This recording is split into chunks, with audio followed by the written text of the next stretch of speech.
What's up, guys? Back with a brand new video, and today I'm doing a dino analysis video on none other than the living tank Ankylosaurus. First, I'm going to start with some of the more basic facts, and then I'm going to progressively get into some ones you probably didn't know. Starting with fact number 1. Ankylosaurus lived during the late Cretaceous period, which was around 68 to 66 million years ago in the Hell Creek Formation of North America.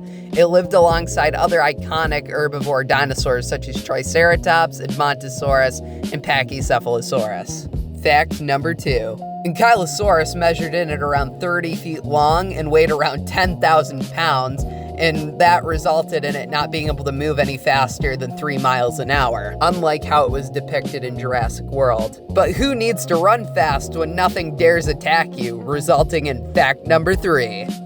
Paleontologists have yet to find a single Ankylosaurus specimen that shows any signs of bite marks or predation. Ankylosaurus really lived up to its nickname as a living tank because covering all over its body are these bone plates called osteoderms, which had a layer of keratin over them and provided a lot of protection. The reason Ankylosaurus got its name, which means fused lizard, is because underneath the osteoderms were a bunch of these bone plates that were fused together with keratin and also woven in and throughout, bizarrely, were collagen fibers that made the plates quite flexible, and paleontologists believe that those plates could potentially stop gun rounds chambered in 9mm, which is insane. Ankylosaurus also had these bone neck rings that were fused together with, you guessed it, osteoderms and keratin, which provided throat and neck cover. Moving on over to the head, Ankylosaurus had its iconic head osteoderms that looked more like helmet spikes, but made it harder for predators to grip onto its head. Its skull was also extremely thick and protected. There's no wonder we haven't found any signs of predation. The only unprotected spot on its entire body was its underbelly, which good luck trying to get to because it was built to be low to the ground. Its legs made it so it was closer to the ground, and let alone anything being able to flip over an animal 10,000 pounds. The only thing that could possibly do that would be a Tyrannosaurus Rex, which is good luck if the T-Rex even got to that point, judging by fact number 4. Before T-Rex could even try to attempt to get to that underbelly, it would most likely get smashed in the face by that iconic tail club, which was around the size of a large pumpkin and weighed around 100 pounds. Even though Ankylosaurus was slow, it was able to swing that tail club up to 60 miles an hour, and common specimens were able to generate around 7,000 to 14,000 newtons of force, while larger specimens were able to exceed 16,000. To put that into perspective, a baseball bat only gives off 3,400 newtons of force. So if any smaller carnivores tried to attack Ankylosaurus, they'd probably get liquidated into mush. If T-Rex tried to attack it, it would probably, if it was lucky, get its leg shattered. Or, if it got too unlucky and got its face right down in there, it would probably get its jaw shattered right off. So most predators, if they were smart enough, probably viewed Ankylosaurus as too high risk, so they probably opted out to hunting easier prey. But it's not like there wasn't anything that would attack Ankylosaurus. We actually have evidence of something that did, leading us into fact number 5.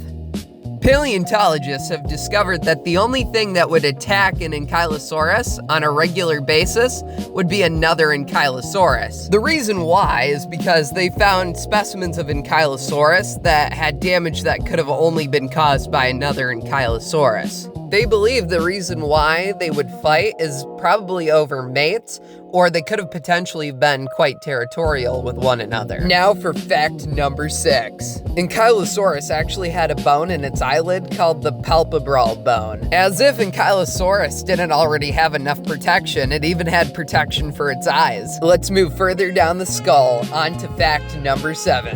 Ankylosaurus and its relatives had very unique nostril placement compared to other dinosaurs. Most dinosaurs had theirs facing towards the front, while Ankylosaurus had theirs kind of angled to the side. While researching for this video, I came across a fact that I think you guys are gonna really, really love that goes hand in hand with the nostril placement. A research team at Ohio University was conducting studies on two of Ankylosaurus's relatives, those being Europlacephalus and Panalopasaurus. They wanted to figure out why Ankylosaurids had these weird placed noses. And what they discovered is awesome. They discovered that the inside of Ankylosaurids' noses were like crazy straws with all these different nasal passages. And basically how their noses worked were they were nature's attempt at a radiator. They were able to regulate their body temperature, which would have been extremely important because they were covered in layers upon layers of armor that would have trapped a lot of heat. So it makes sense that they need a way to be able to cool themselves down. And this is their answer. They were able to radiate excess heat and cool themselves down. So not only were they able to cool themselves down, they'd also be able to warm up the air before it would get into their lungs so they'd have warm air to breathe. No amount of me explaining this would be able to put into perspective how insane this process is. So let me show you the 3D render they made. It is so awesome.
Awesome, right? Now, quick before we move on to the next fact, one more thing that they discovered is that Ankylosaurus probably had a really, really great sense of smell as well. Now for fact number 8. Ankylosaurus had very weird shaped teeth. They were shaped kind of like a leaf, and they also were very, very small compared to its size. They were uniquely suited to its diet, and it was believed that they were used to strip and crush tougher vegetation. It's also believed that they'd be able to replace and regrow these teeth on a regular basis. Now for our final fact. Fact number 9. German and Austrian scientists conducted a CT scan of the skull of a closely related relative to Ankylosaurus named Struthiosaurus, and they discovered something extremely interesting. They discovered that Struthiosaurus actually had the shortest lagina of any dinosaur discovered so far. The lagina is the part of the inner ear where hearing takes place, and since it was so short, it most likely had really, really bad hearing and was practically deaf. Now, how does this correlate to Ankylosaurus, you may ask? Since Struthiosaurus was so closely related to Ankylosaurus, Ankylosaurus probably had a short lagina as well. So how they made up for their lack of hearing was their great sense of smell, their exceptionally powerful weaponry, and their extraordinarily durable armor.